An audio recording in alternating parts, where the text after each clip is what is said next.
Sir আপনারা এক্ষুনি আপনার বাড়িতে একটা মেয়ে ঢুকলো, ওকে তাড়াতাড়ি বের করুন। কেন কি হয়েছে স্যার? সব জানতে পারবেন। এই ওকে খুঁজে বের করো তো।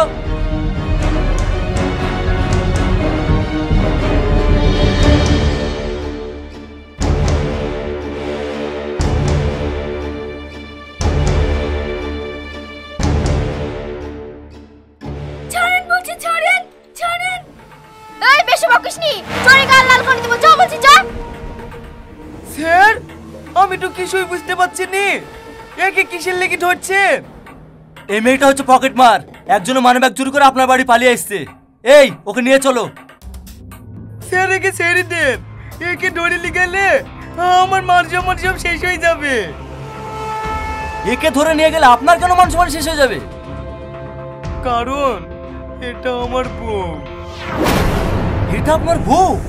আপনি তো ধার্মিক লোক, আপনার বউ কেন রাস্তা রাস্তায় এরকম কাজ করে বেড়ায়? আপনি কি নিষেধ করতে পারেন না? নিষেধ? স্যার একে আমি কত নিষেধ করেছি, কিন্তু এ আমার কোনো কথা শোনে নাকি? এইবার শুনবে। এই ওকে নিয়ে চলো। স্যার আমি আপনার পা ধরে বলছি, ওকে এবার কেমন ছেড়ে দেন। ও আর এরকম কাজ করবেন না, দরকার হয় আমি ওকে বাড়িতে বেঁধে থুই দেবো। ঠিক আছে ঠিক আছে, শুধু আপনার মুখের দিকে তাকিয়ে ওকে ছেড়ে দিলাম, কিন্তু দ্বিতীয়বার যদি এরকম ভুল কাজ করে না, তাহলে ওকে জেলের ঘানি টানিয়ে কে ছাড়বো। এই চলো এখান থেকে।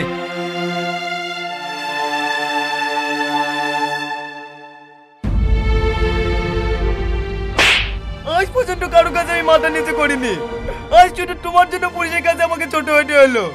তোমার লজ্জা লাগে না একটা মেয়ে ওই লোকের টাকা চুরি করতে? চুরি করেছে আমার কি উপায় আছে? বন্ধুদের সাথে পার্টি করা, শপিং করা, মেকআপ করাতে কি খরচা তুমি জানো? তুমি তো সব করতে আমার টাকা দাও না। তাই বলে তুমি চুরি করবে বৌমা? আমার ছেলে যেগুলো বলে সেগুলো তো করো না। হ্যাঁ, আপনার ছেলে কথা শুনে মানে তো পর্দা করতে হবে, নামাজ পড়তে হবে, বাড়ি বাইরে বেরিয়ে যাবে না। ওসব কাজ আমি পারবো না, এটা মডার্ন যুগ, ওইসব আর চলে না। শুধু মডার্ন যুগে না, ইসলামিক নিয়ম সারা জীবন ঘরে ঘরে চলবে। আর একটা কথা ভালো করে শুনে রাখো, আজ থেকে তোমার বাড়ি বাইরে বেরানো বন্ধ। তোমার ওই নিয়মে আমি চলবো না, আমি এক্ষুনি বাপের বাড়ি চলে যাব। বৌমা তুমি বাপের বাড়ি যাও না, তুমি বাপের বাড়ি চলে গেলে আমাদের মান সম্মানের খুব ক্ষতি হবে। হ্যাঁ, আপনাদের আবার মান সম্মান আমাকে কেউ আটকাতে পারবে না। আমার সামনে থেকে সরে বলছি। তুমি বাপের বাড়ি যেও না, তোমাকে আমি খুব ভালোবাসি। তুমি চলে গেলে আমি কাকে নিয়ে থাকবো বলো? এই কথাটা আগে ভাবা দরকার ছিল। সরো আমার সামনে থেকে। তোমার কাছে আমি হাত জোড় করছি, আমাকে ছেড়ে তুমি যাও না। আমি থাকতে পারি, কিন্তু আমার মন যাচ্ছে আমি তাই করে বেড়াবো। তোমরা কেউ আমাকে বাধা দিতে পারবে না। না না, তাই বললে হয়? তুমি যে কাজগুলো করে বেড়াও সবই তো পাপ। তাহলে এই পাপি মেয়েকে আটকাইছো কেন? ছাড়ো আমাকে। এই বাবু, বৌমা চলে গেল, বৌমাকে আটকা। মা ও খুব জেদি, ও আমার কথা শুনবে না। চলো ঘরে চলো।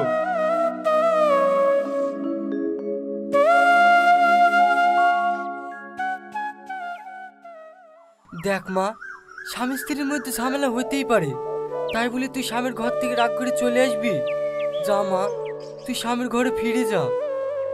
না আব্বা, আমি ওর বাড়িতে ফিরে যাব না। ওর বাড়িতে বন্দি না থেকে আমি স্বাধীনভাবে বাঁচতে চাই। তুই ঠিক বলেছি, আমার বোনে তুই ওর বাড়িতে বন্ধু থাকবি কেন? ওর সঙ্গে সংসার করতে হবে না, তুই ওকে ডিভোর্স দিয়ে চলে আয়, আমি তোর ভালো জায়গায় বিয়ে দেবো।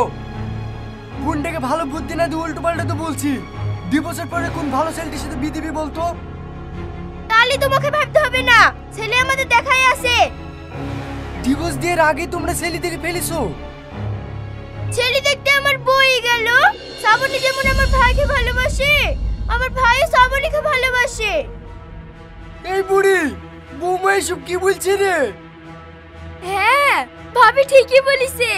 আমি ওকে ডিভোর্স দিয়ে ভাবি ভাইকে বিয়ে করব। বুড়ি তুই বিশাল ভুল করছিস, তুই ওদের কথা শুনিসনি। শফিকের মতো ভালো ছেলে তুই করতেও পাবিনি। কেনে আমার ভাই কমা নাকি 5 বছর বিদেশে খেটে এসেছে, টাকা পয়সার গাদা। আব্বার কথা বাদ দাও তো, আব্বার অনেক বয়স হয়েছে, ভালো মন্দ বিচার করার ক্ষমতা নাই। তুই ঠিকই বলিস ভাই, আমি দুদিনের মধ্যে ওকে ডিভোর্স দেব, তুই তাড়াতাড়ি ব্যবস্থা কর।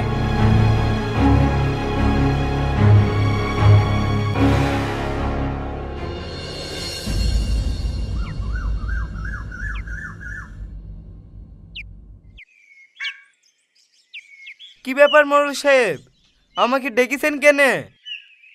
তোমার বউ যে অভিযোগ দিয়েছে সেগুলো সত্যি কিনা যাচাই করার জন্য তোমাকে ডেকেছি।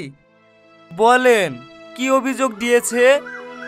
তুমি নাকি অন্য মেয়েদেরকে ফোন করো, রাত করে বাড়ি ফেরো, আর তোমার বউ কিছু বলতে গেলে অমনি মারধর করো।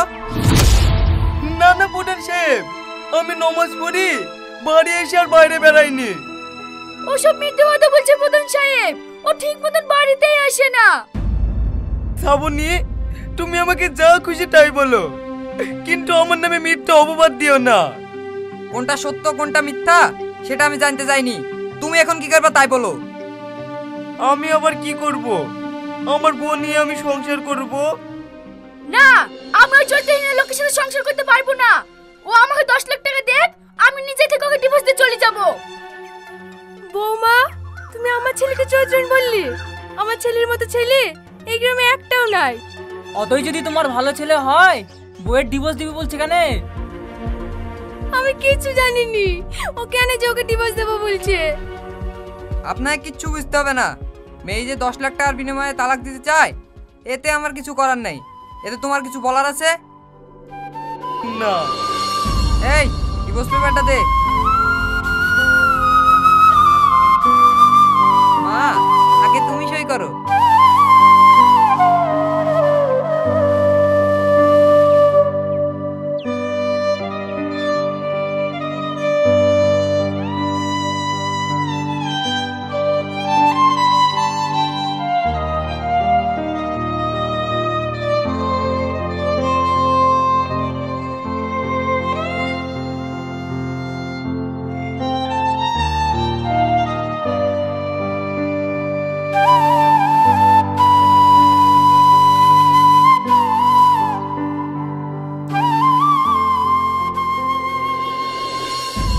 আজ থেকে তোমরা দুজন দুজনে আলাদা।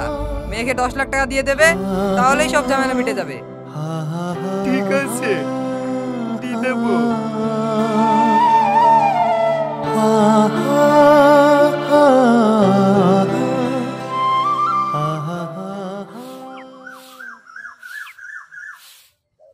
এই, এখনো তো রসুন ছাড়তে হয়নি, অনেক বেলা হয়ে গেল।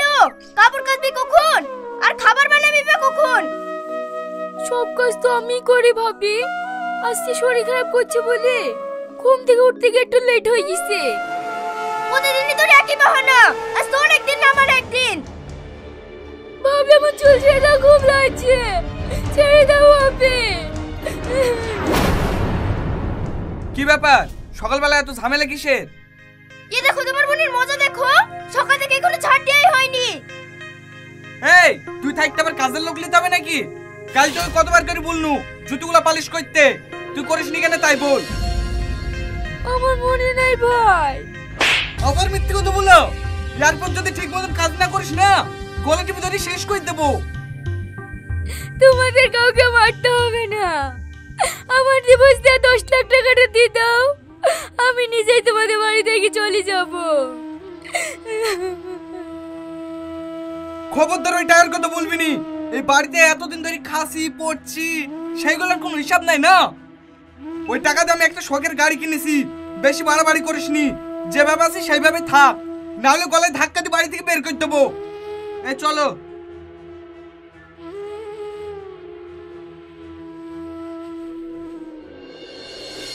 দেখলি তো ভাই ভাবির আসল রূপটা, তোকে বারবার করে বারণ করলো স্বামীর সঙ্গে ছেড়ে আসিস নে। আমার কথা তুই শুনলি নি? এবার বোঝ স্বামীকে ছেড়ে বাপের ঘরে থেকে কত জ্বালা। আব্বা, আমি কারো জ্বালা সহ্য করবো না, আমার পথ আমি নিজেই দেখি নেব।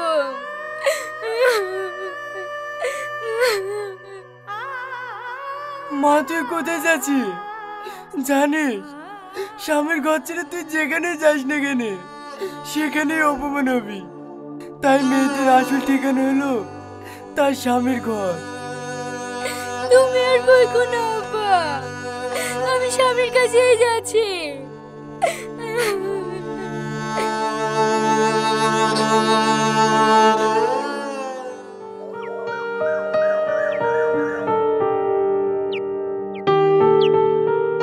বারবার ফোন করে ডাকছি কেন? কি হয়েছে বল। অনেক দিনই তো হয়ে গেল ডিভোর্স হওয়া, চলো না এবার আমরা বিয়েটা করে ফেলি। বিয়ে নাকি? কার বিয়ে? কেন তোমার আর আমার? তুই ভাবলে কি করি তোর মতন ডিভোর্সি ভাইকে আমি বিয়ে করবো?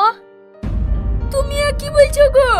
তুমি তো বলিস ওকে ডিভোর্স দিতে, তাই আমি ওকে ছেড়ে দিয়েছি। ছেড়ে দিয়েছি তো, ডিভোর্স দেওয়া 10 লাখ টাকা কই? তোমারই বলবো না, আমার টাকা লে গাড়ি কিনেছে।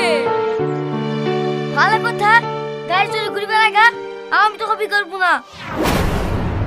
না না, তুমি এরকম করো না। তুমি যদি আমাকে বিয়ে না করো, আমার মরে ছাড়া কোনো উপায় না। এই নায়িকারা কেন তো এরকম কত মেয়ে আমার বাধা রেখে দিচ্ছে, সবাইকে রিজেক্ট করে দিছি, কেউ মরেনি, তুমিও মরবো না। এখন আমি কোথায় যাব? আর কে আমাকে আশ্রয় দেবে?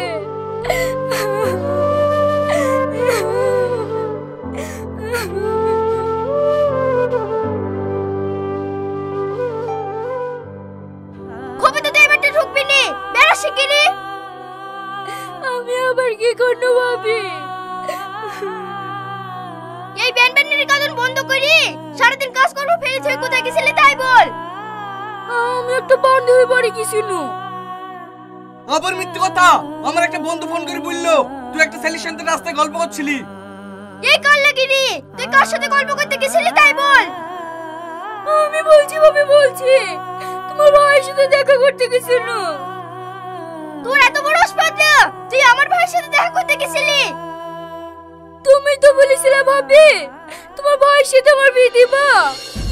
হ্যাঁ, বিয়ে দেবো বলেছি নু, তোকে ডিভোর্সে টাকা লিয়ে লেগি, টাকা লিয়ে হয়ে গেছে, এবার বেড়া আমার বাড়ি থেকে। ভাই আমাকে বাড়ি থেকে বার করে দিও না, আমি তোমাদের সব কাজ করে দেবো। তোকে কোনো কাজ করতে হবে না, তোমার বাড়ি থেকে বেরা। তোর কোনোদিন বিয়ে হবে না, আমি পুষতেও পারবো না। এই তুমি দাঁড়িয়ে দাঁড়িয়ে কি দেখছো? চুলা মুঠোদের বাড়ি থেকে বের করে দাও। না আমি যাবো না, তোমরা আমাকে বাড়ি থেকে বার করে দিও না। ওগো আমি পাচ্ছি নাকি, তুমি শুধু আসো। এই বাড়ি থেকে বেরো শিগগিরই। আমি যাবো না ভাই, তুমি আমাকে ছেড়ে দাও।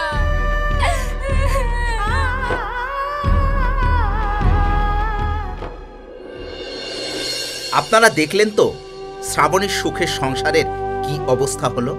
তাই সকলের উদ্দেশ্যে বলছি, কারো প্রলোভনে পড়ে নিজের সোনার সংসার নষ্ট করবেন না। সংসারের চাপে আমরা কখনো কখনো ভাবি অন্য কোথাও হয়তো সুখটা বেশি, কিন্তু না, একটা মেয়ের স্বামীর ঘরটাই আসল সুখের ঠিকানা। কথায় আছে না, নদীর এপার কহে ছাড়িয়া নিঃশ্বাস, ওপারেতেই সর্বসুখ আমার বিশ্বাস। ভিডিওটা ভালো লাগলে একটা লাইক করবেন। সকলকে ধন্যবাদ।